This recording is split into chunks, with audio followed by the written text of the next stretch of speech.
देश की राजधानी दिल्ली के मुख्यमंत्री अरविंद केजरीवाल का कत्ल करना चाहती है भारतीय जनता पार्टी, उन हत्या करना चाहती है। और ये हम नहीं कह रहे, ये दावा दिल्ली के उप मुख्यमंत्री मनीष सिसोदिया कर रहे हैं।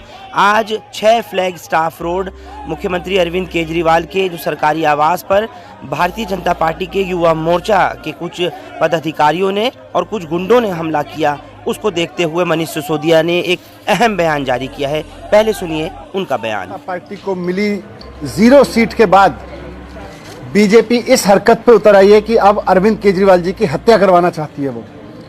वो अरविंद केजरीवाल जी को मारना चाहती है। आज पुलिस की मौजूदगी में पुलिस के साथ भारतीय जनता पार्टी के गुंडे मुख्यमंत्री जी अरविंद केजरीवाल जी के घर पे पहुंचाए गए। उनका सीसीटीवी तोड़े गए, उनके बूम बैरियर तोड़े गए, सिक्योरिटी के बूम बैरियर तोड़े गए उनके घर के, और सब कुछ पुलिस की मौजूदगी में हुआ। भारतीय जनता पार्टी के गुंडों ने किया जाके आज।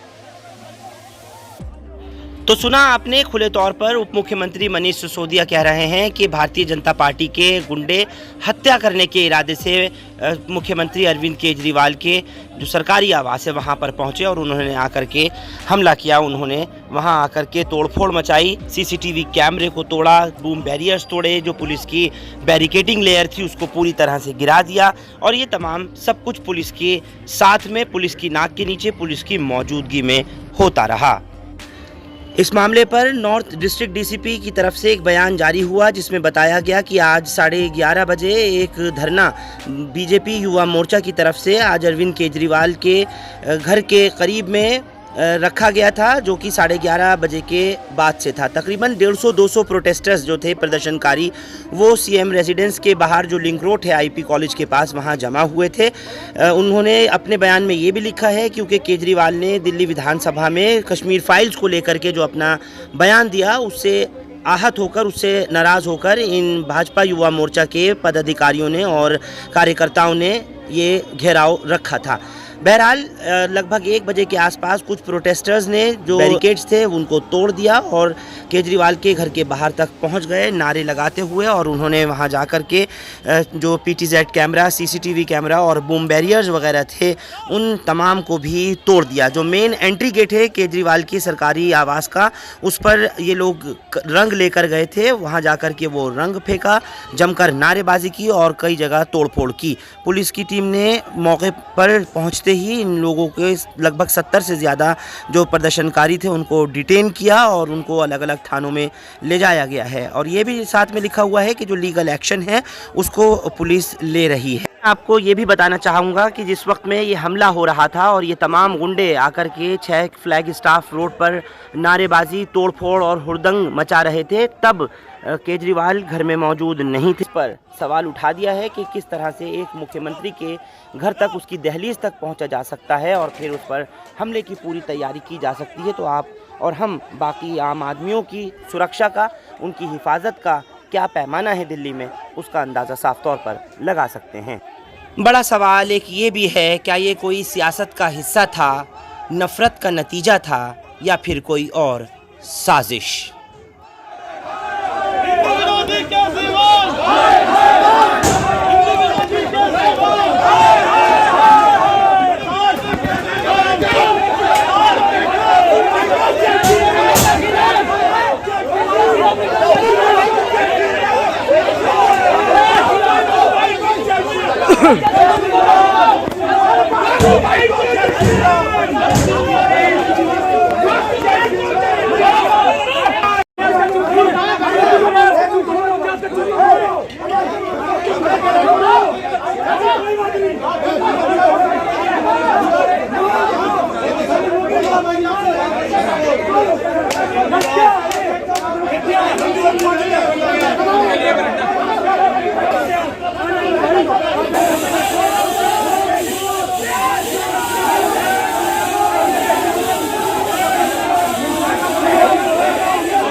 को मिली 0 सीट के बाद बीजेपी इस हरकत पे उतर आई है कि अब अरविंद केजरीवाल जी की हत्या करवाना चाहती है। वो अरविंद केजरीवाल जी को मारना चाहती है। आज पुलिस की मौजूदगी में पुलिस के साथ भारतीय जनता पार्टी के गुंडे मुख्यमंत्री जी अरविंद केजरीवाल जी के घर पे पहुंचाए गए। उनका सीसीटीवी तोड़े गए उनके घर के, उनके बूम बैरियर तोड़े गए, सिक्योरिटी के बूम बैरियर तोड़े गए उनके घर के, और सब कुछ पुलिस की मौजूदगी में हुआ, भारतीय जनता पार्टी के गुंडों ने किया जाके। आज जाहिर सी बात है, बहुत साफ दिख रहा था आज कि किस तरह से बहुत सोची समझी साजिश के तहत अरविंद केजरीवाल जी पे हमला किया गया। अरविंद केजरीवाल जी को चुनाव में नहीं हरा पा रही है, अरविंद केजरीवाल जी को पीछे नहीं कर पा रही है, तो अब अरविंद केजरीवाल जी को खत्म करना चाहती है भारतीय जनता पार्टी। अरविंद केजरीवाल जी को हत्या करके उनकी खत्म करने की कोशिश कर रही है। आज का ये पूरा हमला बहुत सोची समझी साजिश के तहत अरविंद केजरीवाल जी के ऊपर हमला किया गया, उनकी हत्या कराने के लिए किया गया। मैं बीजेपी को कहना चाहता हूं कि अरविंद केजरीवाल जी को हाथ लगाने की कोशिश मत करो। इस तरह से हमला करके उनकी हत्या करवाने की साजिश करोगे, ये देश बर्दाश्त नहीं करेगा।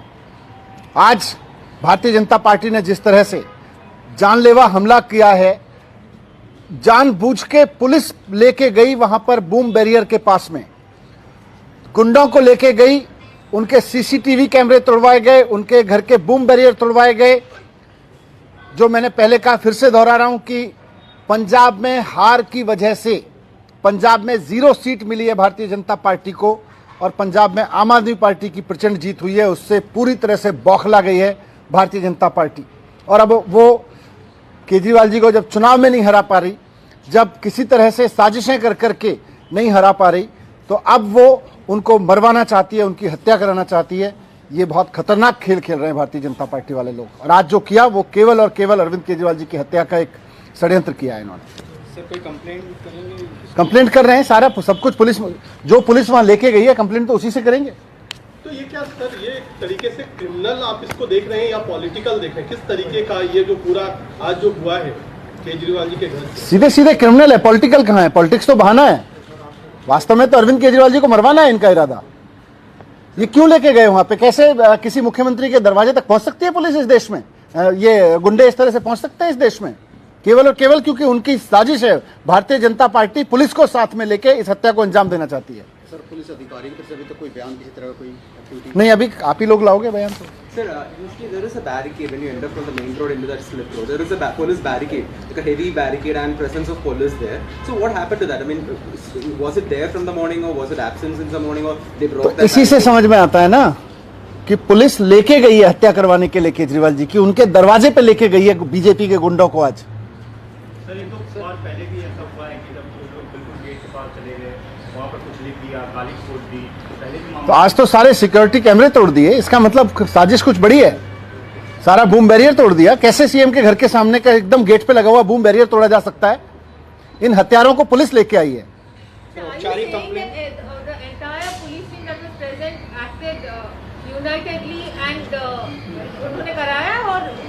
बिल्कुल, कैसे ले गई? पुलिस लेके गई है वहां पे, पुलिस की मौजूदगी में हुआ है सारा कुछ। बूम बैरियर तोड़ा गया है, उनके घर के सीसीटीवी कैमरे तोड़े गए हैं, सब कुछ पुलिस की मौजूदगी में हुआ है। बीजेपी के गुंडे पूरा उत्पात मचा रहे हैं वहां पे। Just watching. Have you filed a formal complaint till now? We are filing. अब जरा उनको भी सुन लीजिए जिनकी सरपरस्ती में ये धरना प्रदर्शन, तोड़फोड़, नारेबाजी और सब कुछ हुआ। क्या कह रहे हैं भाजपा युवा मोर्चा के ये पदाधिकारी, सुनिए जरा। देखिए, हमारे राष्ट्रीय अध्यक्ष तेजस्वी सूर्या जी के नेतृत्व में, हमारे राष्ट्रीय महामंत्री वैभव जी के नेतृत्व में आज भारतीय जनता युवा मोर्चा के कार्यकर्ता यहाँ पे प्रोटेस्ट कर रहे हैं। जिस तरीके से दिल्ली विधानसभा के अंदर इस देश की आज़ादी के बाद के सबसे बड़े नरसंहार का उपहास उड़ाया गया, अरविंद केजरीवाल जी द्वारा कहा गया कि हिंदुओं का जो नरसंहार पे जो कहानी बनी वो झूठी है, मुझे लगता है इस देश का 100 करोड़ हिंदू कभी इसको माफ़ करने वाला नहीं है। आज तक ये हिमाकत सोनिया गांधी ने 2007 में एक बार ही कहा था कि भगवान राम का अस्तित्व नहीं है, आज उस पार्टी का अस्तित्व नहीं बचा। तो ये अरविंद केजरीवाल जो आज ये कह रहे हैं, मैं उनको कहना चाहता हूँ, इस देश के हिंदू उनकी औकात बता देंगे। आज जो उन्होंने कहा है उसके लिए उनको माफ़ी मांगनी चाहिए। अगर वो माफ़ी नहीं मांगते तो भारतीय जनता युवा मोर्चा का कार्यकर्ता उनको जीने नहीं देगा। हम तब तक अपने प्रदर्शन जारी रखेंगे जब तक वो इस देश के हिंदुओं से माफ़ी नहीं मांग लेते, ये कहने के लिए कि इस देश के हिंदुओं का जो नरसंहार हुआ था कश्मीर में वो झूठा था। देखिए, ये अब सिर्फ अपनी इज्जत बचाने का एक फॉर्मूला है उन्होंने कहा है कि ये कश्मीरी हिंदू, हम तो सिर्फ उस पर सवाल पूछ रहे हैं, उसके ऊपर हम बहस कर ही नहीं रहे हैं किसने क्या दिया क्या नहीं दिया। हम सिर्फ उनसे ये कह रहे हैं आपने इस देश के अंदर, आप बताइए पूरी दुनिया में कोई उदाहरण हो कि जब आज़ादी के बाद 70 साल में कोई एक हिंदुस्तान में उदाहरण बता दीजिए कि अपने ही देश में 5 लाख लोगों को अपने घर से विस्थापित होना पड़ा हो। मुझे तो नहीं लगता कि पूरी दुनिया में कोई ऐसा उदाहरण होगा। उस नरसंहार को जो व्यक्ति झूठा कह सकता है वो कितना झूठा हो सकता है, मुझे लगता है ये बताने की आवश्यकता नहीं।